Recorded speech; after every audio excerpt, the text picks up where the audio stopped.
அதை பின்தொடர், அதை நீ பிடித்து சகலத்தையும் திருப்பிக் கொள்வாய் என்றார்.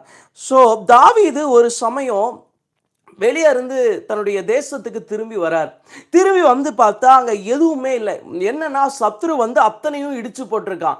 தன் குடும்பத்தை தன்னுடைய நல்லா வச்சுட்டு போயிருந்தார். அவர் போகும்போது எல்லாமே பர்ஃபெக்டா இருந்துச்சு. ஆனா தாவீது போயிட்டு திரும்ப வந்து பார்க்கும்போது எல்லாமே அலங்கோலமா இருக்குது. நம்மளுடைய வாழ்க்கையில கூட சில வேளையில அப்படிதான். கொஞ்ச காலத்துக்கு முன்னாடி எல்லாமே சீரமைஞ்சதா நல்லா இருந்திருக்கும். ஆனா ஒரு கட்டத்துல நம்ம வாழ்க்கையில எப்படி இருக்கும்னா எல்லாமே பார்த்தா உருகுலைஞ்சு போயிருக்கும். எல்லாமே பார்க்க முடியாம ரொம்ப மோசமா இருக்கும். அப்படிப்பட்ட சில அனுபவம் ஒவ்வொரு தேவ பிள்ளையுடைய வாழ்க்கையிலும் ஒரு வேளை வருவது உண்டு. நிறைய தேவ பிள்ளைகள் இப்படிப்பட்ட காரியத்தில் சிக்கி தவிப்பது உண்டு. பிரதர், நான் நல்லா தானே வச்சிருந்தேன், ஆனா இன்னைக்கு என் குடும்பத்தை என்ன பண்ண முடியலன்னா பார்க்கவே முடியல, இன்னைக்கு என் வீட்டை பார்க்க முடியல, இன்னைக்கு என் பிசினஸை பார்க்க முடியல, இன்னைக்கு என் செபத்தை பார்க்க முடியல. அப்படி சில காரியம் இருக்குங்க ஒவ்வொரு தேவ மனுஷனுடைய வாழ்க்கையிலையும். சில வேலையில சில வருஷத்துக்கு முன்னாடி சிலது ரொம்ப நல்லா இருந்திருக்கும். ஆனா நாள் பட சிலதை என்ன பண்ண முடியாதுன்னா பார்க்கவே முடியாத அளவுக்கு அவ்வளோ அலங்கோலமாகி கிடந்திருக்கும். தாவீது அப்படிதான் வெளியே போயிட்டு திரும்பி வந்து பார்க்கறாரு. பட்டணம் நெருப்புல சுட்டு எரிக்கப்பட்டிருக்கு. சரி, பட்டணம் தான் சுட்டு எரிக்கப்பட்டிருக்குன்னு பார்த்தா குடும்பத்தை தேடி பார்க்கறாரு. தன்னோடு இருந்த ஜனங்களுடைய குடும்பங்களை தேடி பார்க்கறாரு. யாருமே இல்லை, எல்லாத்தையும் பெலிஸ்தர் கொள்ளையாடிட்டு போயிட்டாங்க. இன்னைக்கு அப்படிப்பட்ட ஒரு அனுபவத்தில் இந்த ராத்திரி நீங்க இருக்கலாம். பிரதர், இந்த ராத்திரி என்னுடைய குடும்பம் பார்க்கவே முடியாம இருக்குது, அவ்வளோ மோசமா இருக்கு. ஒருவேளை நீங்க அப்படி சொல்லலாங்க. இந்த ராத்திரி கர்த்தர் யார் தெரியுமா? அவைகளை மறுபடியும் நம்மை சுதந்திரிக்க பண்ணுகிறவர், அவைகளை மறுபடியும் நாம் பெற்றுக்கொள்ள பண்ணுகிறவர். ஒருவேளை இந்த ராத்திரி வேளையில எல்லாமே என்னுடைய வாழ்க்கையை விட்டு வெளியே போயிருச்சு, எல்லாமே என்னுடைய வாழ்க்கையை விட்டு வெளியே போயிருச்சு, நான் எப்படி சுதந்திரிப்பேன், என்னால் எப்படி மறுபடியும் இதை பெற்றுக்கொள்ள முடியும், எப்படி என்னால் இதை மறுபடியும் எடுக்க முடியும்னு ஒருவேளை நீங்க கேட்டுக்கொண்டிருக்கலாம். ஆனா இன்னைக்கு கர்த்தர் முதல் நாள் எதை வாக்கு பண்றார் தெரியுமா? சத்துரு தொட்டதை நான் உன்னை சுதந்திரிக்க செய்வேன்.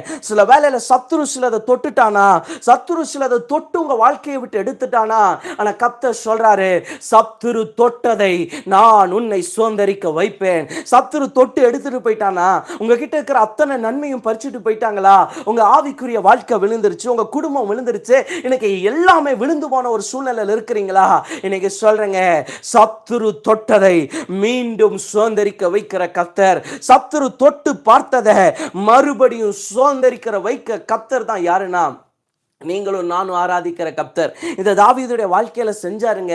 தாவீதுடைய வாழ்க்கையில இருந்த அத்தனையும் சத்துரு எடுத்துட்டு போயிட்டான். ஆனா கர்த்தர் யார் தெரியுமா?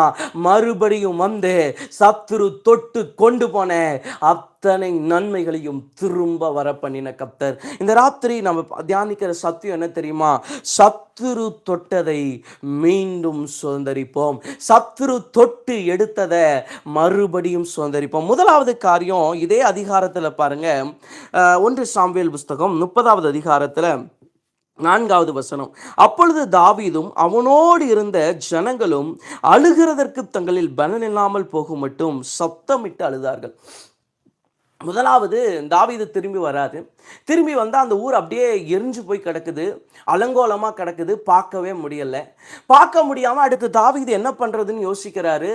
யோசிக்கும் போது தாவீது தனக்குள்ளேயே என்ன பண்ணிட்டார்னா ரொம்ப உடஞ்சு போயிருக்கிறார்.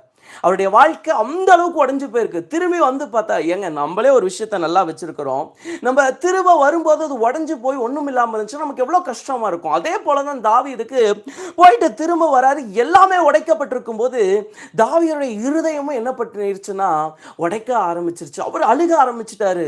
அழுகிறதுக்கு பலன் இல்லாம, அதாவது சாதாரணமா அழுகல, அழுது அழுது அழுது இதுக்கு மேல என்னால் அழுதா பலனே இல்லாம போயிரும்னு சொல்ற அளவுக்கு தாவீது அழுக ஆரம்பிச்சிட்டார். இந்த ராத்திரி வேளையில ஒருவேளை நீங்க அப்படி அழுதுகிட்டு இருக்கீங்களா சில காரியத்துக்கு? ஐயோ இது போயிடுச்சே, இத்தனை நான் முயற்சி பண்ணி கூட போயிருச்சே, இவ்வளோ பாதுகாப்பு கூட போயிருச்சே, இவ்வளோ நாள் நான் சேர்த்தி வச்சது போயிருச்சே, இவ்வளோ நாள் நான் முயற்சி பண்ணது போயிருச்சே. ஆனா இன்னைக்கு கர்த்தர் யார் தெரியுமா?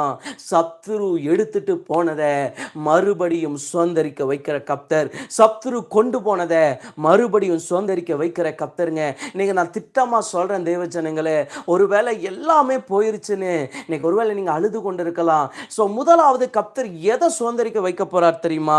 உங்க இருதயத்தில் ஒரு சமாதானம் தாங்க இன்னைக்கு ரொம்ப முக்கியம். இன்னைக்கு சத்துரு எடுத்துட்டு போனதெல்லாம் ரொம்ப ஈஸியா கர்த்தர் கொண்டு வந்துருவார். ஆனா கர்த்தருக்கு ரொம்ப தேவை என்ன தெரியுமா? நீங்க இன்னைக்கு உங்க வாழ்க்கையில ஒரு சமாதானம் இல்லை, இன்னைக்கு உங்க வாழ்க்கையில ஒரு நிம்மதி இல்லை, இன்னைக்கு உங்க வாழ்க்கையில ஒரு சந்தோஷம் இல்லை. ஆண்டவருக்கு வெளியே இருக்கிற எல்லா காரியமுமே ரெண்டாவது தான்.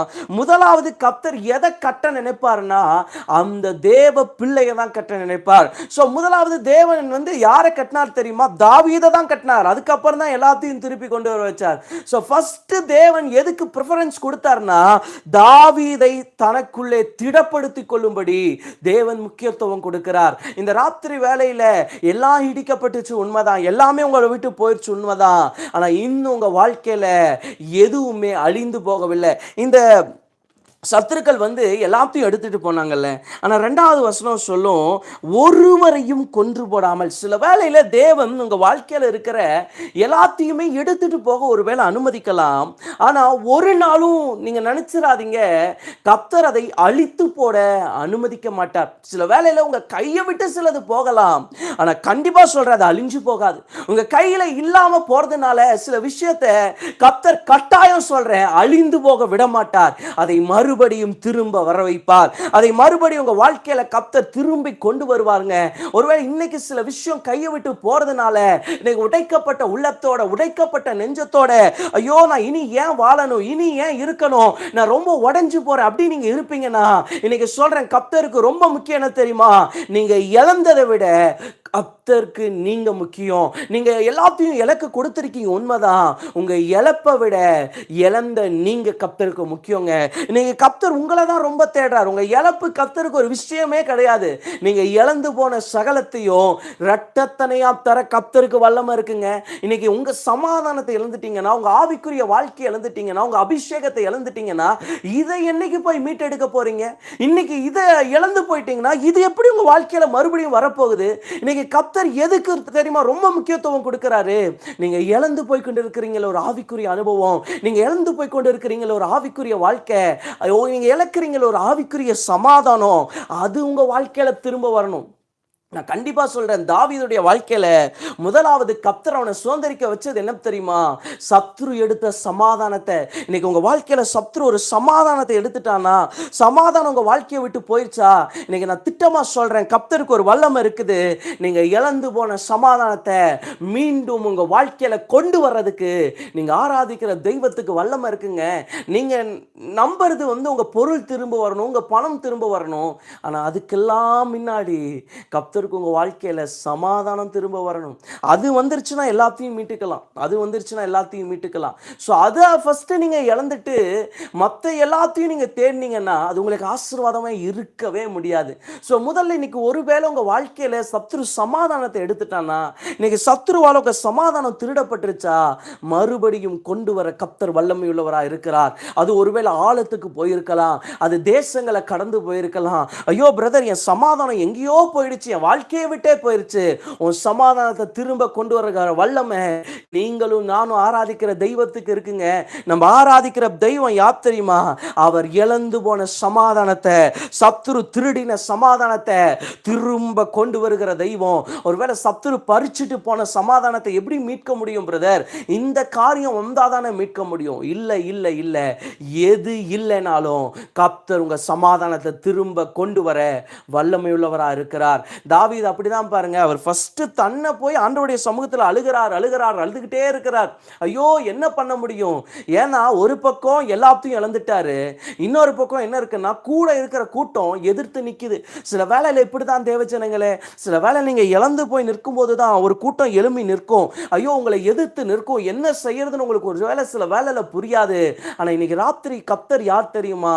உனக்கு நீ இழந்து போன உன் சமாதானத்தை திரும்ப தருகிறவர். ஒருவேளை சத்ரு இன்னைக்கு உங்க சமாதானத்தை எடுக்க, உங்க குடும்ப சமாதானத்தை எடுக்க இடம் கொடுத்திருப்பீங்கன்னா இந்த ராத்திரி கர்த்தர் அதை மீட்டு தரப்போகிறார். அது சத்ரு எங்க கொண்டு போயிருந்தாலும் சரி, எவ்வளவு ஆழங்களுக்கு கொண்டு போயிருந்தாலும் சரி, கர்த்தருக்கு ஒரு வல்லமை இருக்குது. ஆழத்தில் இருக்கிறத மறுபடியும் கொண்டு வந்து தர வல்லமை இருக்கு. ஒருவேளை உங்கள் சமாதானம் உங்ககிட்ட இருந்துச்சுன்னா அதை பெருக பண்ணுவார், இல்லையா உருவாக்கி தருவார். கண்டிப்பாக சொல்கிறேன், கர்த்தர் கொடுக்காம போக மாட்டார். இன்னைக்கு நிறைய குடும்பத்தை, நிறைய மனுஷங்களுடைய வாழ்க்கையில் சத்துரு எதை திருடிட்டான் தெரியுமா? அவங்க சமாதானத்தை தொட்டுட்டான். ஸோ முதல்ல இன்னைக்கு உங்களுக்கு ஒரு விடுதலையை சுதந்திரமாக கர்த்தர் தரப்போறாரு. சத்துரு தொட்ட சமாதானத்தை, சத்துரு தொட்ட நிம்மதியை, சத்துரு தொட்ட சந்தோஷத்தை மறுபடியும் தரப்போகிறார். நீங்கள் ஏன் அழுகணும்? நீங்கள் ஏன் வேதனைப்படணும்? உங்ககிட்ட இருக்கிற எல்லாத்தையும் பறிச்சுட்டு போனது உண்மைதான். ஆனா அதை நீங்க பின்தொடர வேண்டாம். உங்களுக்காக பின்தொடர்ந்து எடுக்குகிற கர்த்தர் ஒருத்தர் இருக்கிறார். நீங்க பின்தொடர்ந்து ஓடி போய் சோர்ந்தெல்லாம் போகாதீங்க. உங்களுக்காக ஓடி மறுபடியும் திரும்ப வந்து உங்க கையில சேர்த்துக்கிற கர்த்தர் ஒருத்தர் இருக்கிறார். நம் சார்பில் அவர் யுத்தம் பண்ணுவாருங்க. நீங்க போய் யுத்தம் பண்ணா ஒருவேளை தோற்று போகலாம். நீங்க போய் யுத்தம் பண்ணும் போது நீங்க ஒருவேளை விழுந்து போகலாம். ஆனா கர்த்தர் போய் நிற்கும் போது யார் ஜெயிக்க முடியும்னு நினைக்கிறீங்க? அவர் சிலுவையில் ஜெயித்து விட்டார். அதனால தான் அந்த தைரியத்தோடு இன்னைக்கு சொல்றேன். ஒருவேளை சில குடும்பங்கள்ல, சில வாழ்க்கையில சமாதானம் இழந்து போய் சத்துரு உங்க சமாதானத்தை தொட்டு, ஒண்ணுமில்ல பிரதர், இன்னைக்கு என் வாழ்க்கையில, என் வீட்டில் ஒண்ணுமில்ல பிரதர், ஏதோ வாழணும்னு வாழ்ந்து கொண்டு இருக்கிறேன், எப்படியாவது வாழ்ந்தா போதும், அப்படி இருக்கிறீங்களா? இல்லை இல்லை இல்லை, நீங்க வாழ்றதுக்கு ஒரு அர்த்தம் இருக்குது. நீங்க வாழ்றதுக்கு ஒரு நோக்கம் இருக்குது. நீங்க வாழ்றதுக்கு ஒரு தரிசனம் இருக்குது. உங்க குடும்பத்துக்கு ஒரு தரிசனம் இருக்குது தேவஜனங்களே. உங்க பிள்ளைகளுக்கு ஒரு தரிசனம் இருக்கு தேவஜனங்களே. இன்னைக்கு சில வேளையில சமாதானம் இல்லாம தடுமாறுறீங்கன்னா கர்த்தர் மறுபடியும் அந்த சமாதானத்தை திரும்ப தர வல்லமை உள்ளவர். உங்க ஆவிக்குரிய வாழ்க்கையை திரும்ப தர அவர் வல்லமை உள்ளவர். நீங்க கலங்காதீங்க, திரும்ப கர்த்தர் தருவார், திரும்ப தருவார். தாவீது மறுபடியும் போய் அத்தனையும் திருப்பிக் கொண்டார், ஒன்றும் குறையாம அத்தனையும் திருப்பிக் கொண்டார். நீ கர்த்தருடைய ஊழியக்காரர், நான் சொல்றேன், நீ சகலத்தையும் திருப்பிக் கொள்வாய், நீ சகலத்தையும் பெற்றுக்கொள்வாய். எப்படி பெறுவோம்? கர்த்தர் பெற வைப்பார். அவர் பட்சிக்கிற பட்சியின் இடத்திலிருந்து பச்சனத்தை வர பண்ணுகிற கர்த்தர். ஒருவேளை பச்சிட்டு போயிருச்சா, சோ எல்லாம் போட்டோம் அப்படியெல்லாம் விட மாட்டார். பட்சிக்கப்பட்ட இடத்துல இருந்து மீண்டும் பச்சனத்தை திரும்ப வர பண்ணுகிற கர்த்தர். அந்த கர்த்தர் சொல்லாரு, இன்னைக்கு சிலது உன்னுடைய வாழ்க்கையில பட்சிக்கப்பட்டு போயிடுச்சு, சிலது முழுக்கப்பட்டு போயிருக்கிறது. ஆனா நான் யார் தெரியுமா? அதை மறுபடியும் வெளியே வர வைக்கிற கர்த்தர். நான் யார் தெரியுமா? அதை ஆழத்திலிருந்து மறுபடியும் திரும்ப வர பண்ணுகிற கர்த்தர் தேவச்சனங்களே. ஒரு முறை எசேக்கியா தீர்க்கதரிசியை கர்த்தர் கொண்டு போய் எலும்பு நிறைஞ்ச பள்ளத்தாக்குல சொல்றாரு, இந்த எலும்பு மறுபடியும் வருமா? ஆவி வருமா? உயிர் வருமா? சரீரம் வருமான்னு கேட்கிறாரு. அவர் சொல்றாரு, உமக்கு தான் தெரியும்னு சொன்ன உடனே அந்த எலும்புகளின் பள்ளத்தாக்குல கர்த்தர் ஒரு உயிரை கொடுப்பாருன்னா, இன்னைக்கு நான் சொல்றேன், ஏன் உருகுலைஞ்ச உங்க வாழ்க்கையை அவரால் கட்ட முடியாது? ஏன் உருகுலைஞ்ச உங்க சூழ்நிலை அவரால் எடுப்பிக்க முடியாது? ஏன் உருகுலைஞ்ச உங்க சமாதானத்தை அவரால் உருவாக்க முடியாது? இந்த மொத்த உலகத்தையுமே ஆதியாகமம் 1:1 சொல்லுது, 1:2 சொல்லுது, பூமியானது வெறுமையும் ஒழுங்கின்மையுமா இருந்ததாம். ஆனா அதையவே கர்த்தர் ஒரு நிமிஷத்துல 7 நாள்ல மாற்றுவார்னா, உங்க சமாதானத்தை ஏன் அவரால் திரும்ப தர முடியாது? நீங்க நினைச்சுக்காதீங்க பல வருஷம் இருக்கணும், பல மாசம் இருக்கணும். இத்தா பெரிய பூமியை உருவாக்குறதுக்கே கர்த்தருக்கு எவ்வளவு நாள் தான் தேவைப்பட்டுச்சுன்னா 6 நாள் தான் தேவைப்பட்டுச்சு. உங்க வாழ்க்கையை கட்டுறதுக்கு அவருக்கு அவ்வளோ நாள் தேவைப்பட்டுருமா? கண்டிப்பா சொல்றேன், நீங்க உங்க விசுவாசத்தை விட்டுறாதீங்க. உங்க சமாதானம் மறுபடியும் உங்களை தேடி வரும். இது கர்த்தர் கொடுக்கிறதுனால உங்களை நோக்கி வருங்க. நீங்க ஒண்ணுமே நினைச்சுக்காதீங்க. உங்ககிட்ட இருந்து சில ஆசீர்வாதம் போலாம், சில நன்மை போலாம், சில ஐஸ்வர்யங்கள் போலாம். கண்டிப்பா சொல்றேன், உங்க வாழ்க்கையை விட்டு அது போகுதே ஒழிய அது நிரந்தரமா உங்க வாழ்க்கையை விட்டு அழிக்கப்பட்டு போகவே முடியாது. அதை திரும்ப வர வைக்க கர்த்தருக்கு முடியுங்க. உங்க வாழ்க்கையில இன்னைக்கு சிலது இல்லாம போறதுனால அது என்னைக்குமே இல்லாம போயிடும், ஆகவே ஆகாது. திரும்ப கர்த்தர் வர பண்ணுவார், திரும்ப கர்த்தர் முளைக்க பண்ணுவார். சிம்சோனுடைய தலையை எதிரிகள் என்ன பண்ணாங்கன்னா கொண்டு போய் மொட்டை அடிச்சிட்டாங்க. ஆனா வசனம் அழகா எழுதியிருக்கும், சிம்சோனுடைய தலைமுடி மீண்டும் முளைக்க துவங்கினது. இன்னைக்கு ஒருவேளை சிலது முளைக்கவே முளைக்காது, என் சமாதானம் திரும்ப வரவே வராது. இன்னைக்கு சொல்றேன், திரும்பியும் வரும், திரும்பவும் முளைக்கப்படும். எத்தனை முறை சத்துரு உங்க வாழ்க்கையில சமாதானத்தை பறிச்சாலும் அதை திரும்ப தர்ற கர்த்தர் வல்லமையோட தான் இருக்கிறார். அவருக்கு இருக்கிற வல்லமையை விட சத்துருவுக்கு பெருசா இல்லவே இல்லை. இன்னைக்கு சொல்ற, அவருடைய வல்லமையோட சத்துருவுக்கு பெரிய வல்லமையா? ஒரு நாளும் இல்லை. இந்த ராத்திரி நான் உங்களுக்கு திட்டமா சொல்றேன், எத்தனை முறை சமாதானத்தை சத்துரு வெளியே எடுத்துட்டு போனாலும் அதை திரும்ப கொண்டு வருகிற கர்த்தர். முதலாவது, சத்துரு தொட்ட சமாதானத்தை மறுபடியும் நீ சுதந்திரிப்ப. இதற்காக நம்ம ஜெபிக்க போகிறோம். எல்லாரும் கண்களை மூடி, தகப்பனே சத்துரு ஒருவேளை இந்த ராத்திரி வேளையில் சமாதானத்தை தொட்டிருக்கலாம். ஆனா இன்னைக்கு நாங்க ஜெபம் பண்றோம், சமாதானம் திரும்ப வருவதாக, அந்த சமாதானம் திரும்ப வருவதாக. என் ஜனங்களை விட்டு பிரிஞ்சு போன, வெளியே போன அந்த சமாதானம் திரும்ப வரட்டும். யாருடைய வாழ்க்கையில எல்லாம் தகப்பனே சமாதானம் இல்லையே, நான் இழந்து போயிட்டனே, இது திரும்ப வருமா? ஆனா கர்த்தர் இன்னைக்கு சொல்றார், சத்துரு தொட்ட சமாதானத்தை நான் உனக்கு திரும்ப தருவேன். சத்துரு தொட்டு தூற்று போன சமாதானத்தை நான் உனக்கு திரும்ப தர வல்லமையுள்ள தேவன். இந்த ராத்திரி வேளையில எந்தெந்த குடும்பங்களுக்குள்ள, எந்தெந்த வீடுகளுக்குள்ள சத்துரு தொட்டு எடுத்து விட்டானோ அது மறுபடியும் ரீப்ளேஸ் பண்ணப்படட்டும், மறுபடியும் மாற்றி வைக்கப்படட்டும். கர்த்தராகிய தேவன் ஒவ்வொரு குடும்பங்களுக்குள்ளும் சமாதானத்தை உண்டு பண்ணுகிறவராய் இறங்குவீராக. Lava lava ஷகதரபா லேப்ரா ஹம்த ரபோஷதா. நீ இழந்து போன சமாதானத்தை பெற்றுக்கொள். நீ அந்த தண்டை பின்தொடரலாமா வேண்டாம் ஒருவேளை யோசிக்கிறியா? மகளே, நீ கண்டிப்பா முன்னாடி போ. அந்த காரியத்துல தேவன் உனக்கு சமாதானம் தருவார். அந்த விஷயத்துல கர்த்தர் உங்களுக்கு சமாதானம் தருவார். எதுல இன்னி முன்னேறினா எனக்கு சமாதானம் இருக்குமா? இதுக்கு மேல நான் தொடர்ந்து போனேனா என் வாழ்க்கையில சமாதானம் வருமா பிரதர்? இதுக்கு மேல நான் முன்னேறி போனா என் வாழ்க்கையில எப்படி சமாதானம் வரும்? நீங்க ஒருவேளை யோசிக்கலாம். ஆனா இந்த ராத்திரி கர்த்தராகிய தேவன் யார் தெரியுமா? அதை மறுபடியும் முளைக்க பண்ணுகிறவர், அதை மறுபடியும் திரும்ப வர பண்ணுகிறவர், அதை மறுபடியும் தலைக்க பண்ணுகிறவர். இந்த ராத்திரி கர்த்தர் சகலத்தையும் தலைக்க பண்ணுகிறவராய், மீண்டும் முளைக்க பண்ணுகிறவராய் கர்த்தர் உங்கள் வீடுகளுக்குள்ளே அந்த சமாதானத்தை திரும்ப தர பண்ணுகிறார். இன்னைக்கு ஒருவேளை எல்லாம் இழந்து இருக்கலாம், இன்னைக்கு எல்லாம் உடைஞ்சு போயிருக்கலாம். ஆனா கர்த்தருக்கு ஒரு வல்லம் இருக்கு. நீ இழந்து போன அத்தனை சமாதானத்தையும் ஒரே நிமிஷத்துல திரும்ப தர கர்த்தர் வல்லமை உள்ளவர். ரீபர ஹம்தராஷதா. இன்னைக்கு சில நன்மைகளும் வாழ்க்கையை விட்டு போயிருக்கலாம். ஆனா நான் சொல்றேன், அது கண்டிப்பா அழிஞ்சு போகல, அது கண்டிப்பா கொல்லப்படல, அது இன்னும் உயிரோடு இருக்கிறது, அது இன்னும் ஜீவிக்கிறது. கர்த்தர் மறுபடியும் சகலத்தையும் திருப்பிக் கொள்ளுகிற கிருபையை உங்க வாழ்க்கையில தருவார். தகப்பனே, நீர் அப்படி செய்கிற அன்பிற்காய் ஸ்தோத்திரம். இயேசுவின் நாமத்தில் பிதாவே, ஆமென், ஆமென். சோ முதலாவது சத்துரு தொட்ட சமாதானத்தை கர்த்தர் திரும்ப தருவார். இரண்டாவது பாருங்க, யோபுவின் புஸ்தகம் 1வது அதிகாரம் 18-19 வசனம். யோபுவின் புஸ்தகம் 1வது அதிகாரம் 18-19 வசனம். இவன் இப்படி பேசிக் கொண்டிருக்கையில் வேறொருவன் வந்து, உம்முடைய குமாரரும் உம்முடைய குமாரத்திகளும் தங்கள் மூத்த சகோதரன் வீட்டிலே புசித்து திராட்சரசம் குடிக்கிற போது வனாந்திர வழியாய் பெருங்காற்று வந்து அந்த வீட்டின் 4 முலைகளிலும் அடிக்க அது பிள்ளைகளின் மேல் விழுந்ததினாலே அவர்கள் இறந்து போனார்கள். நான் ஒருவன் மாத்திரம் தப்பி அதை உமக்கு அறிவிக்கும்படி வந்தேன் என்றான். இரண்டாவதுங்க, எதை வந்து கர்த்தர் வந்து திரும்ப தருவார் தெரியுமா, சுதந்திரிக்க வைப்பார்னா, முதலாவது சத்துரு தொட்ட சமாதானம். இரண்டாவது, இந்த யோபுடைய வாழ்க்கையில பார்த்தா தேவனிடத்திலேயே அனுமதி பெற்று வந்து குடும்பத்தை நிலை கொலைய பண்ணிட்டான். நிறைய குடும்பங்கள் நிலை குலைஞ்சிருச்சு. அதுக்கு காரணம் என்ன தெரியுமா? சத்துரு. யாரோ ஒரு மனுஷன், 3வது மனுஷன், பிசாசு சிலரை எலும்ப பண்ணி இன்னைக்கு சில குடும்பங்களை நிலை குலைய பண்ணிருச்சு. ஒரே நாள்ல என்ன நடந்துருச்சுன்னா, யோபுடைய அத்தனை பிள்ளைகள் என்ன பண்ணிடுறாங்கன்னா மரிச்சு போயிடுறாங்க ஒரே நாள்ல. இது பல நாள் ப்ராசஸ் இல்ல, ஒரே நாள்ல அத்தனை பிள்ளைகளும் செத்து போயிடுறாங்க. இன்னைக்கு ஒருவேளை இப்படிப்பட்ட சூழ்நிலையில இன்னைக்கு ஒருவேளை உங்க பிள்ளைகள் பிசிக்கலா நல்லா இருக்கலாம், ஆனா தங்களுடைய ஆவிக்குரிய வாழ்க்கையில என்ன பிரதர் இப்படி ஒரு முன்னேற்றமே இல்லாம இருக்குதே, இன்னைக்கு என் குடும்பம் இப்படி நிலை குலைந்து இருக்குது. இன்னைக்கு ஒருவேளை உங்க குடும்பத்துக்குள்ள சத்துரு கிரியை செய்யறான்னு ஃபீல் பண்றீங்களா? உங்க உறவுக்குள்ள ஃபீல் பண்றான்னு நீங்க ஃபீல் பண்றீங்களா?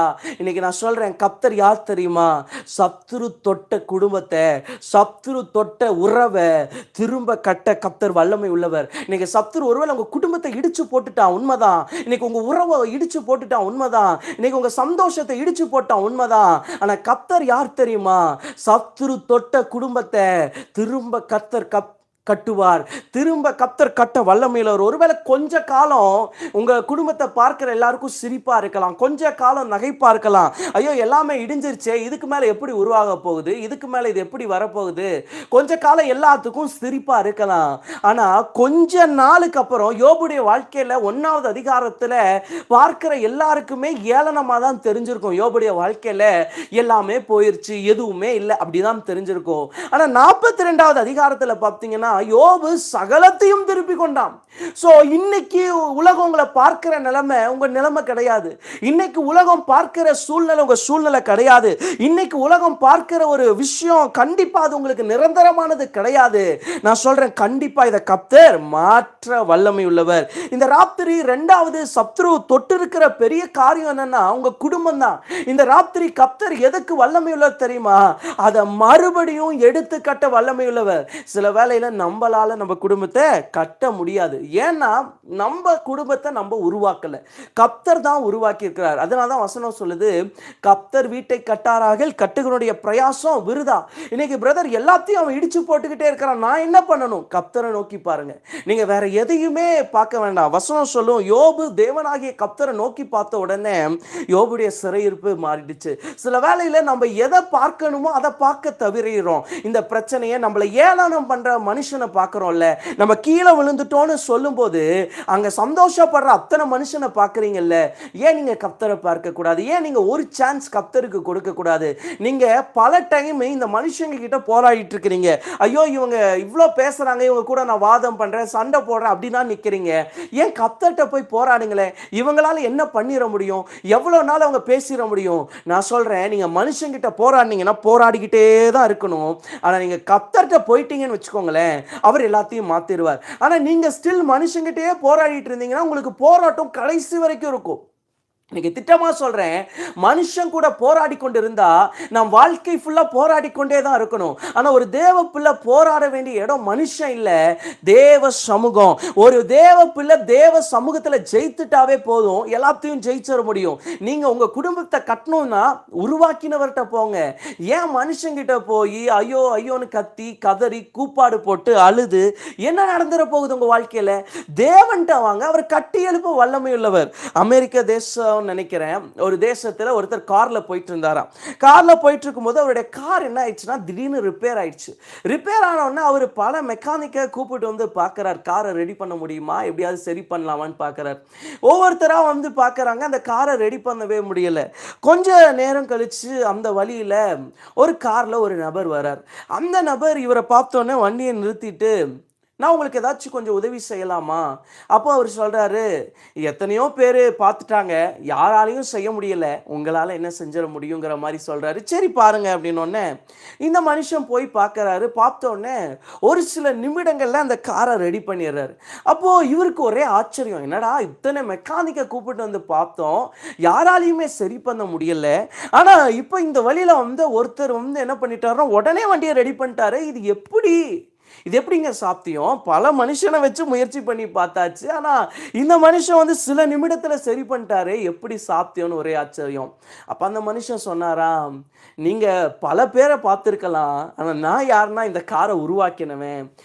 என் பேர் ஹென்ரி ஃபோர்டு, நான் தான் இந்த ஃபோர்டு நிறுவனத்தினுடைய முதலாளி. சில வேளையில நான் சொல்றேன், நீங்க பல இடத்துக்கு போய் கிடைக்காத தீர்வுகள், நீங்க பல இடத்துல முயற்சி பண்ணி கிடைக்காத முடிவுகள் கர்த்தருடைய சமூகத்துல கிடைக்கும். தேவ பிள்ளையே, ஏன் தெரியுமா? அதை கர்த்தர் தான் உருவாக்கி இருக்கிறார். இன்னைக்கு சில விஷயத்துக்கு நீங்க பல இடத்துக்கு போய் பார்க்குறீங்க, எங்கேயுமே முடிவு வர மாட்டேங்குது. எப்படி பிரதர் முடிவு வரும்? நீங்க உருவாக்கினவரை விட்டுட்டு பல இடத்துக்கு போனா எப்படி கிடைக்கும்? ஆனா இன்னைக்கு சொல்றேன், கடைசி முயற்சியா நீங்க எங்க போங்கன்னா கர்த்தருடைய சமூகத்துக்குள்ள போங்க. அதை விட்டு போட்டு நீங்க எல்லா இடத்துல போனாலும் எங்கேயுமே எது கிடைக்காதுன்னா தீர்வு கிடைக்காது.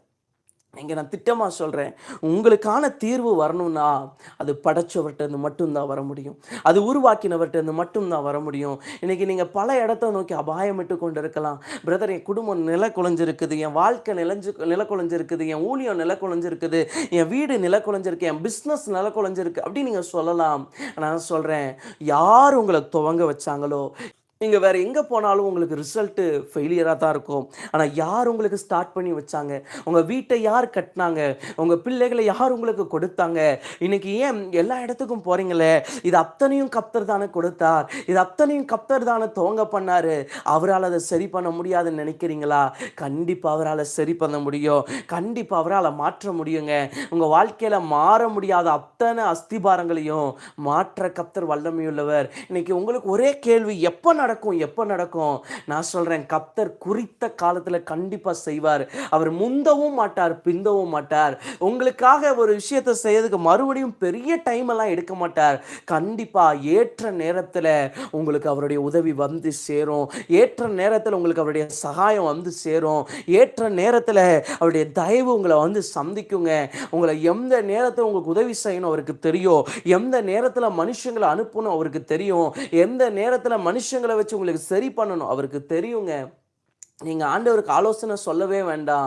அவர் ஆலோசனையில் ஆச்சரியமானவர். சரியான நேரத்தில் சரியான திட்டங்களை செய்ய அவர் வல்லமை உள்ளவருங்க.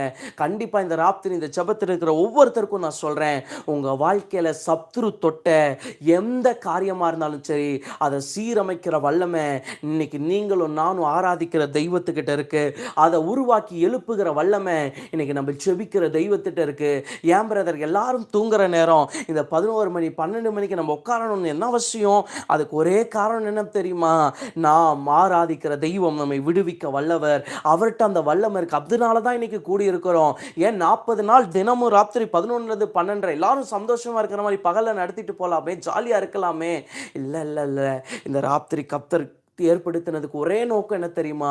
இடிஞ்சு போன அலங்கத்தை அவர் திரும்ப கட்ட போகிறார். இன்னைக்கு உங்க வாழ்க்கையில சத்துருடைய தொடுதல்னால தான் இன்னைக்கு நிறைய இடிஞ்சிருக்கு. வேற எந்த ரீசனுமே இல்லை. இன்னைக்கு சத்துரு தொட்டு இடிச்சிட்டான்ல, சத்துரு தொட்டதுல அவருடைய கை படணும்ல.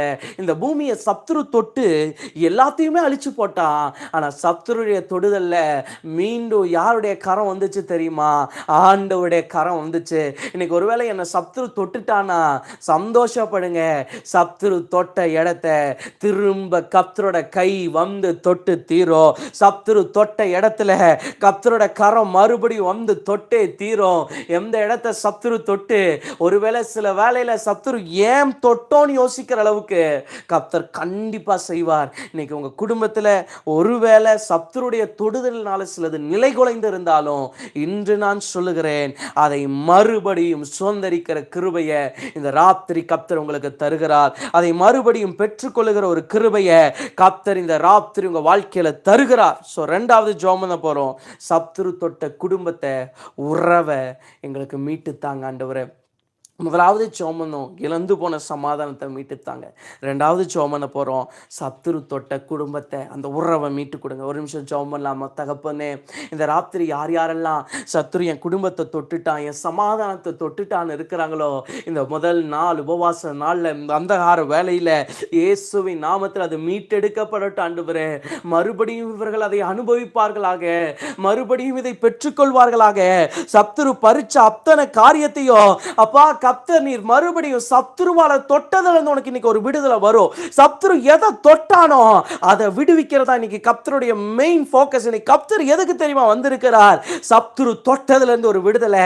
எதெல்லாம் எதெல்லாம் எதெல்லாம் சத்துருவால தொடப்பட்டதோ, ரேபர ஹம்தர பௌஷகதடா லேப்ர ஹம்தர பௌஷதா, சத்துரு தொட்டதுல இருந்து ஒரு பெரிய விடுதலை, பெரிய விடுதலை. ரீதா ரபா லபா ஷகதரபா லேப்ரா கட்டோபா ஷம்தரபா. இன்னைக்கு ஜெபம் பண்ற எந்தெந்த காரியத்தை இன்னைக்கு சத்துரு தொட்டுட்டானோ, இன்னைக்கு உன் பிசினஸ் சத்துருவால தொடப்பட்டுருச்சா, உன் வேலை தொடப்பட்டுருச்சா, உன் படிப்பு தொடப்பட்டுருச்சா, உன் ஆவிக்குரிய வாழ்க்கை தொடப்பட்டுருச்சா, இயேசுவின் நாமத்தில், இயேசுவின் நாமத்தில் துரா காலா பௌஷம்தே ரீகரபா லேப்ர ஹந்தர பௌஷதா, இயேசுவின் நாமத்தில் ஒரு விடுதலை உண்டாகட்டும். தகப்பனே, எனக்கு ஒருவேளை சமாதானத்தை அவன் தொற்றுக்கலாம், இன்னைக்கு ஒருவேளை குடும்பத்தை தொற்றுக்கலாம், உறவை தொற்றுக்கலாம். ஆனா இன்னைக்கு கர்த்தருடைய நாமத்தில் சொல்றோம், சத்துரு தொட்ட சகலத்தையும் மீட்கிற ஒரு வல்லமை, சத்துரு தொட்ட சகலத்தையும் மீட்கிற ஒரு அபிஷேகம் இறங்குது. சத்துரு தொட்ட அத்தனை நீ திரும்ப பெற்றுக்கொள்ளுவ. தாவீதே, நீ அழுகாத. தாவீதே, நீ அழுகாத மகளே, நீ அழுகாத மகனே, நீ சோர்ந்து போகாத. இது எத்தனை நாள் நீ நினைக்க போற? இனி எத்தனை நாள் இதை நீ யோசிக்க போற? இந்த ராத்திரி நான் ஏன் தெரியுமா உன்னை கூட்டி சேர்க்கிறேன்? மறுபடியும் நீ இதை பெற்றுக்கொள்ளும்படி, மறுபடியும் இதை சுதந்தரிக்கும்படி நீ இன்னும் இன்னும் இன்னும் அழுக வேண்டாம். இன்னும் இன்னும் நீ உடைஞ்சு போக வேண்டாம். இன்னும் இன்னும் நீ சோர்ந்து போக வேண்டாம். கர்த்தர் யார் தெரியுமா? மறுபடியும் அவைகளை தலைக்க பண்ணுகிறவர், மறுபடியும் அவைகளை உருவாக்க பண்ணுகிறவர். ஒருவேளை வாழ்க்கையில் எனக்கு ஒரு கொலை வச்சுட்டானா பிசாசு, அதை உருவாக்க கர்த்தரால முடியும். உருகுலைஞ்ச அத்தனையும் உருவாக்குகிற கர்த்தர் இதோ இந்த ராத்திரி வேளையில அவருடைய வல்லமை இறங்கி வருகிறது. ரேபா லாபா ஷம்தரபா, நீதா நீதா நீதா ஓ மேல அந்த அபிஷேகம் வருகிறது. ரீதா டோகா தரபோ ஷம்தரா, ஓ குடும்பத்தை கட்ட கர்த்தரோட உத்தரவாதம் பண்ண வைக்கிறார். எவ்வளவு நாள் நீ அழுவ, இதை கட்ட முடியல ஆண்டவரே, நான் என்ன செய்வேன்? இந்த ராத்திரி அந்த அபிஷேகம் ஒரு டகலபோ ஷம்தரா ரெகட கலபோ ஷம்தரா, ஓ நான் குடும்பத்தோட சேர்ந்து வாழவே முடியாதா? வாழ வைக்கிற கர்த்தர் இருக்கும்போது நீ ஏன் அந்த கேள்வி கேட்கிற? ரீபா லபோ ஷம்தரபா, இந்த ராத்திரி ஒரு பெரிய மாற்றம், பெரிய மாற்றம் ஒவ்வொரு காரியங்களும் வருவதாக இயேசுவின் நாமத்தினால. துர்ரா கபலபோ ஷம்தரபலபா, சத்துரு தொட்ட சகல காரியங்களிலும் ஒரு பெரிய விடுதலை வருவதாக, ஒரு பெரிய மாற்றம் வருவதாக இயேசுவின் நாமத்தில் பிதாவே, ஆமென் ஆமென். முதலாவது சொன்ன சத்துரு தொட்ட சமாதானம், இரண்டாவது சத்துரு தொட்ட குடும்பம், மூன்றாவது வாசிக்கலாம் ஆதியாகமத்தின் புஸ்தகம் 26வது அதிகாரம் 14-15 வசனம். ரொம்ப முக்கியமான காரியம், மூன்றாவது காரியம் கவனிங்க. அவனுக்கு ஆட்டு மந்தையும் மாட்டு மந்தையும் அநேக பணிவிடைக்காரரும் இருந்தபடியினால் பெலிஸ்தர் அவன் பேரில் பொறாமை கொண்டு அவன் தகப்பனாகிய ஆபிரகாமின் நாட்களில் அவனுடைய வேலைக்காரர் வெட்டின துறவுகளை எல்லாம் தூர்த்து போட்டார்கள். நல்லா கவனிங்க. ஆபிரகாமுடைய பையன் ஈசாக்கு ஒரு முறை பஞ்சத்தில் விதைக்கிறாரு, 100 மடங்கு பலனை அனுபவிக்கிறார். அப்போ பஞ்சத்தில் விதைச்சு 100 மடங்கு பலன் பெற்ற உடனே அங்க அப்பாவுடைய ஒரு கிணறு இருக்கு. இது ஈசாக்குடைய சொந்த தகப்பனுடைய கிணறு, வேற யாருடைய இடமும் கிடையாது, ஈசாக்குடைய சொந்த அப்பாவுடைய இடம். அந்த கிணறை எடுக்கிறதுக்கு ஈசாக்கு போகும்போது அதை பொறாமப்பட்டு என்ன பண்ணிட்டாங்கன்னா மூடிட்டாங்க. இவங்க மூடினது ஈசாக்குடைய கிணற மட்டும் இல்ல, ஈசாக்குடைய எதிர்காலத்தை. இன்னைக்கு ஒருவேளை உங்க வாழ்க்கையில உங்க எதிர்காலம் மூடப்பட்டது மாதிரி இருக்குதா? எதிர்காலத்தில் அடுத்து என்னன்னு தெரியல, என்ன பண்ணுவேன்னு தெரியல, என் எதிர்காலமே அடைக்கப்பட்ட மாதிரி இருக்கு, என் வாழ்க்கையில எதிர்காலமே இல்லைன்னு ஒருவேளை சொல்றீங்களா? இன்னைக்கு கர்த்தர் யார் தெரியுமா? மூடப்பட்ட எதிர்காலங்களை திரும்ப துவங்கி வைக்கிறவர். இந்த ஈசாக்கு பாருங்க, அவர் விவசாயம் பண்றாரு. துறவு இருந்தாதான் தண்ணி, தண்ணி இருந்தாதான் விவசாயம், விவசாயம் இருந்தாதான் எல்லாருக்கும் சாப்பாடு. சோ ஈசாக்குடைய எதிர்காலமே எதுக்குள்ளதான் இருக்குன்னா அந்த கிணறுக்குள்ளதான் இருந்திருக்கும். ஆனா அப்படி இல்லை, எதிர்காலம் எனக்குள்ள இருக்குன்னு கர்த்தர் பேசினார். அந்த எதிர்காலத்தை எங்க வச்சார் தெரியுமா? அவருக்குள்ள வச்சு ஒரு ரெகபோத்தை காட்டிட்டாரு. ஒருவேளை இந்த ராத்திரி வேலையில உங்க வாழ்க்கையில சில காரியங்கள், ஐயோ எல்லாமே போயிடுச்சு பிரதர், பொறாமப்பட்டு பறிச்சுட்டாங்க, பொறாமப்பட்டு எடுத்துட்டாங்க. இன்னைக்கு நிறைய மனுஷங்க பொறாமையில தான் சிலதை வாரிட்டு போய்கிட்டே இருக்கிறாங்க. இது தன்னுடைய அப்பாவோடது, இது வேற யாரோடதும் இல்லை, ஈசாக்குடைய பெத்த தகப்பனோடது. ஈசாக்குரிய எல்லா உரிமையும் இருக்கு. ஆனா என்ன நடந்துச்சு? அதை ஈசாக்கால அனுபவிக்கவே முடியல. இந்த ராத்திரி ஒருவேளை சில ஆசீர்வாதங்கள் உங்களுடையது தான், உங்க தகப்பனுடையது தான், ஆனா அனுபவிக்க முடியாம நிக்கிறீங்களா?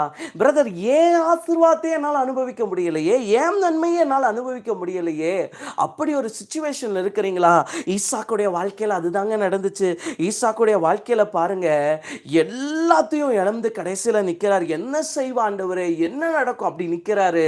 ஆனா ஈசாக்குக்கு ஏசேக்கு போயிருக்கலாம், சிப்தினா போயிருக்கலாம், ஆனா ரெகபோத்தை திறக்குகிற கர்த்தர் இன்னும் சமீபமா இருந்தார். உங்க வாழ்க்கையில சத்துரு ஏசேக்கு எடுத்துட்டு போனா, சித்தினாவை எடுத்துட்டு போலாம், ஆனா சொல்றேன், உங்களுக்காக ரெகபோத்தை திறக்கிற கர்த்தர் இன்னும் இருக்கிறார். உங்களுக்கான ரெகபோத்தை ஆயத்தம் பண்ணின கர்த்தர் இன்னும் இருக்கிறார்.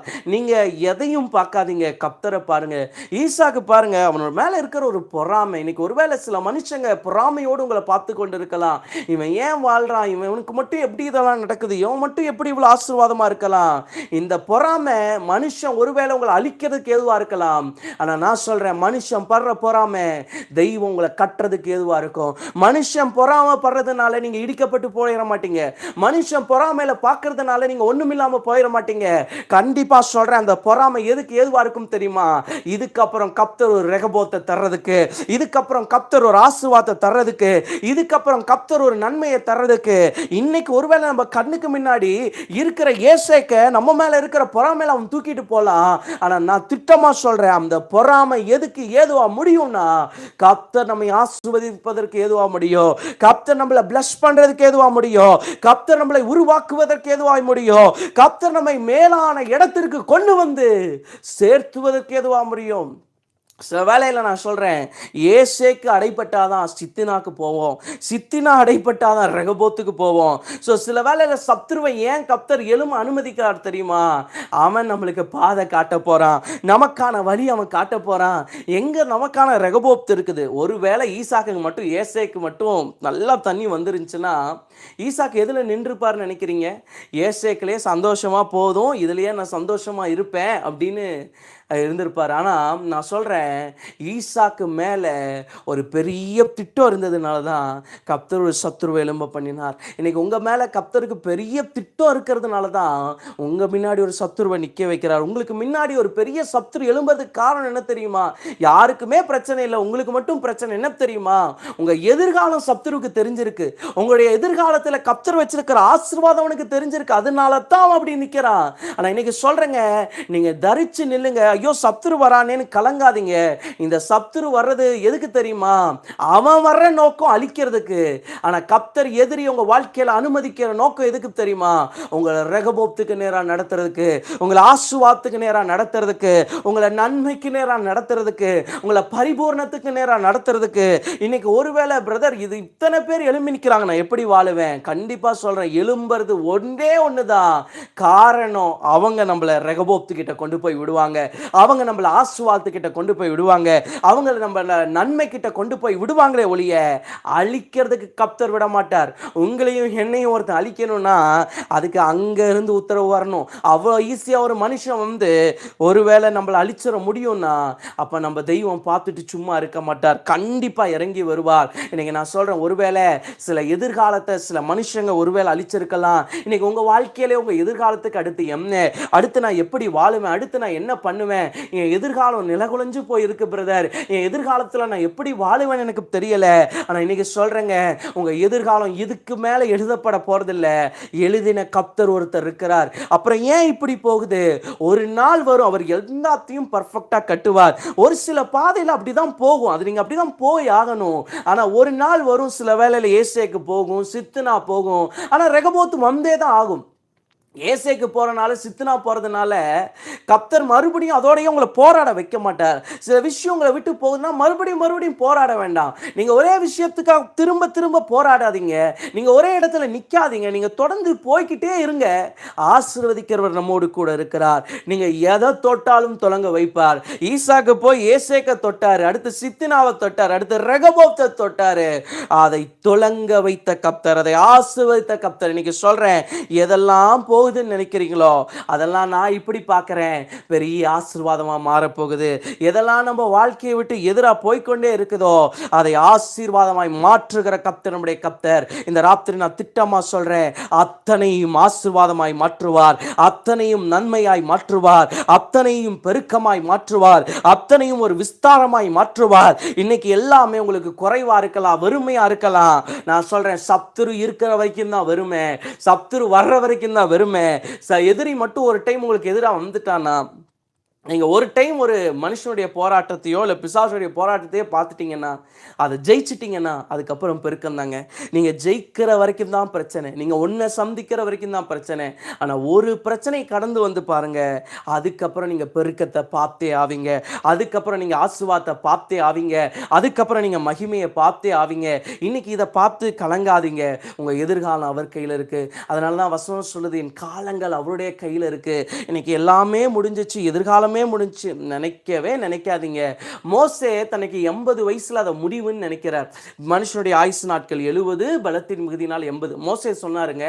ஆனா கர்த்தர் வந்து மோசேக்கு ஊழியமே எப்பதான் ஆரம்பிச்சாருன்னா 80ல தான் ஆரம்பிச்சார். ஸோ சில வேளையில் நம்ம எதை முடிவுன்னு நினைக்கிறோமோ அதுதான் கர்த்தருடைய துவக்கம். நம்முடைய முடிவெல்லாம் அவருடைய துவக்கமாய் மாறும். இன்னைக்கு சொல்றேன், எதெல்லாம் முடிவாய் இருக்கிறதோ அதையெல்லாம் துவக்கமாய் மாற்ற போகிறார்.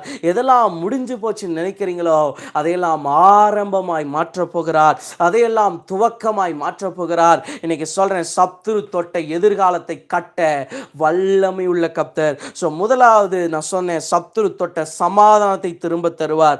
ரெண்டாவது சொன்னேன், சத்துரு தொட்ட குடும்பத்தை திரும்ப தருவார். மூன்றாவது சொல்லுகிறேன், சத்துரு தொட்ட எதிர்காலம் அது திரும்ப வந்தே ஆகும். ஈசாக்குடைய எதிர்காலத்தை தானே பறிச்சுட்டு போனாங்க, ஆனால் அவங்களால அழிக்க முடியல. சில வேளையில் சிலதை பறிச்சுட்டு தான் போக முடியும், அழிக்க முடியாது. எதிரி நினைச்சா பறிக்கலாம், அழிக்க முடியாது. உங்க வாழ்க்கையில சிலதை பிசாசு பறிச்சுட்டு போறான், உண்மைதான். ஆனா நான் சொல்றேன், அழிவுன்னு நீங்க நினைக்காதீங்க, அது அழிவு நீங்க நினைச்சுக்காதீங்க. அது அழிவு அல்ல, அது ஆரம்பம், அது துவக்கம், அது ஒரு பெரிய மகிமை. கர்த்தர் கட்டாயம் சொல்றேன், மறுபடியும் உங்களுக்கு ஒரு ஆரம்பத்தை தருவார். ஏசேக்கில் முடிஞ்சதை சித்தினால துவங்க வைப்பார், சித்தினால முடிஞ்சதை ரெகபோத்தில் துவங்க வைப்பார். கண்டிப்பா சொல்றேன், துவங்காம முடிக்க மாட்டார். எந்த திட்டத்தை வச்சு கர்த்தர் உங்களை அழைச்சாரோ, எந்த வார்த்தையை வச்சு உங்களை அழைச்சாரோ, எந்த வார்த்தையை கொடுத்து வாக்குத்தத்தத்தை கொடுத்து உங்களை அழைச்சாரோ, அதை நிறைவேற்றுகிற வரைக்கும் அவர் உங்களை விட்டு விலகவும் மாட்டார், உங்களை கைவிடவும் மாட்டார். கண்டிப்பா இந்த ராத்திரி கர்த்தராகிய தேவன் சொல்லுகிறார், பெரிய மாற்றம், ஒரு பெரிய அபிஷேகம், ஒரு பெரிய வல்லமை உடைய வாழ்க்கையில வரப்போகிறது. இதுவரைக்கும் நீ பார்த்த நிலைமையை போல அல்ல, இதுக்கு மேல ஒரு பெரிய மகிமையின் மாற்றத்தை நீ பார்க்க போகிற. ஏசேக்கில் பார்த்த ஆசீர்வாதம் இல்லை சித்தினால இருந்த ஆசீர்வாதம் இல்லை ரெகபோத்தில். கண்டிப்பாக சொல்கிறேன், படிப்படியாக நீங்கள் பெருகி கொண்டே போவீங்க, படிப்படியாக நீங்கள் ஆசீர்வதிக்கப்பட்டு கொண்டே இருப்பீங்க. எங்கள் பிரதர் ஆசீர்வதிக்கிறது, இவ்வளோ மனுஷங்க இருக்கிறாங்களே, இவங்களை தாண்டி எப்படி வர்றது? சொல்கிறேன் கேட்டுக்கோங்க, இவங்க வர வர வர யார் உங்களை குறைக்கணும்னு வராங்களோ அவங்க முன்னாடி கர்த்தர் உங்களை பெருக தான் பண்ணுவாரே ஒழிய, கண்டிப்பாக சொல்கிறேன், உங்களை கீழே போக விட மாட்டார். நீங்க எப்படி வேணா இருக்கலாம், கர்த்தர் யார் என்பதை விளங்க செய்வதற்காவது கண்டிப்பா பெருக பண்ணுவாரே ஒழிய நம்மை குறைந்து போக விட மாட்டார். தேவ ஜனங்களே, இன்னைக்கு ஒருவேளை இந்த ராத்திரி என்னுடைய வாழ்க்கையில எல்லாம் போயிடுச்சு, இனி வரவே வராதுன்னு நினைச்சீங்கன்னா, நான் உங்களுக்கு சொல்றேன், கர்த்தருடைய வார்த்தையை திரும்ப தலைக்க பண்ண கர்த்தர் வல்லமை உள்ளவர். இன்னைக்கு எதிர்காலம் பாலாயிருச்சுன்னா பயப்படாதீங்க, எதிர்காலம் என்னன்னு தெரியல பயப்படாதீங்க. துவங்கினவர் நடத்த வல்லமையுள்ளவர், துவங்கினவர் முடிக்க வல்லமையுள்ளவர், துவங்கினவர் அக்கறையில் சேர்த்த வல்லமையுள்ளவர். வசனம் ஒன்று சொல்லும், ஒரு காட்டை கொளுத்தி போட்டவன் அந்த தீயில வந்த பாதிப்புக்கு உத்தரவாதியாம். ஒரு காட்டை யாரோ ஒருத்தன் நெருப்பு போடுறான்னா, அந்த நெருப்புனால ஏதாவது பாதிப்பு வந்துருச்சுன்னா அந்த பாதிப்புக்கு யார் பொறுப்புனா அதை கொளுத்தி போட்டவன் பொறுப்பான். அப்போ நான் சொல்கிறேன், நம்முடைய வாழ்க்கையை, நம்முடைய திட்டத்தை துவங்கின கர்த்தர் தானே உத்தரவாதி. நான் சொல்கிறேன், நம்மளால் சில விஷயத்தை செய்யவே முடியாது, ஆனால் கர்த்தர் செய்வார். இந்த ராத்திரி, இந்த ஜாமக்கார ஜெபத்தில், இந்த ராத்திரி உபவாசத்தில் அமர்ந்து இருக்கிறீங்கல்ல, எப்படி கைவிடுவார்? உங்களை கண்டிப்பாக சொல்கிறேன் தேவச்சனங்களே, பெரிய இடத்துல கர்த்தர் நிறுத்த போகிறார். இஸ்ரவேல் தன்னை உண்டாக்கின தேவனிடத்தில் திரும்பும்போது கர்த்தர் கண்டிப்பாக சொல்கிறேன், மகிழ்ச்சியை கட்டளையிட வல்லமையுள்ளவர். இன்னைக்கு தேவையானது ஒன்று தாங்க. இன்னைக்கு 3 விஷயம் நான் சொன்னேன். முதலாவது சத்துரு தொட்ட சமாதானம், ரெண்டாவது சத்துரு தொட்ட குடும்ப உறவு, மூன்றாவது சத்துரு தொட்ட எதிர்காலம். இன்னைக்கு இந்த 3 உண்மையாவே சத்துரு தொட்டா உண்மைதான். ஆனா இந்த 3க்கும் மத்தியில நம்ம என்ன செய்யணும் தெரியுமா? கர்த்தரை நோக்கி பார்க்கணும். இன்னைக்கு இந்த 3 நடுவுல நம்ம பார்க்க வேண்டியதை பார்க்கறது இல்லை. நீங்க பார்க்க வேண்டியவரை பார்த்தீங்கன்னா நடக்க வேண்டியது நடக்கும். ஆனா இது 3ம் இருக்கும்போது நீங்க என்ன பண்ணிடுறீங்கன்னா, கர்த்தரை பார்க்காம அந்த பிரச்சனையோடு போராடுறீங்க. நான் சொல்றேன், பிரச்சனையோடு போராடுறதை நிறுத்துங்க. ஃபர்ஸ்ட் இந்த 3 காரியத்தை சத்ரு கொண்டு வந்தா உண்மைதான். ஆனா சத்ருவை ஜெயிக்கணும்னா நீங்க எங்க தான் ஜெயிக்க முடியும்னா, தேவ சமூகத்துல தான் ஜெயிக்க முடியும். தேவ சமூகம் இல்லாம, தேவ பிரசனம் இல்லாம பிசாசை ஜெயிக்கணுங்கிறது அபத்தமான காரியம். தேவ பிரசனம் இல்லாம, தேவ சமூகம் இல்லாம நீங்க சத்ருவை ஜெயிக்க முடியாதுங்க அவ்வளோ எளிதா. இன்னைக்கு நான் சொல்றேன், கண்டிப்பா நீங்க ஜெயிக்கணும்னு ஆசைப்படுறேன். அதுக்காக தான் நீங்க எங்க போங்கன்னா, தேவ சமூகத்துக்குள்ள போங்க.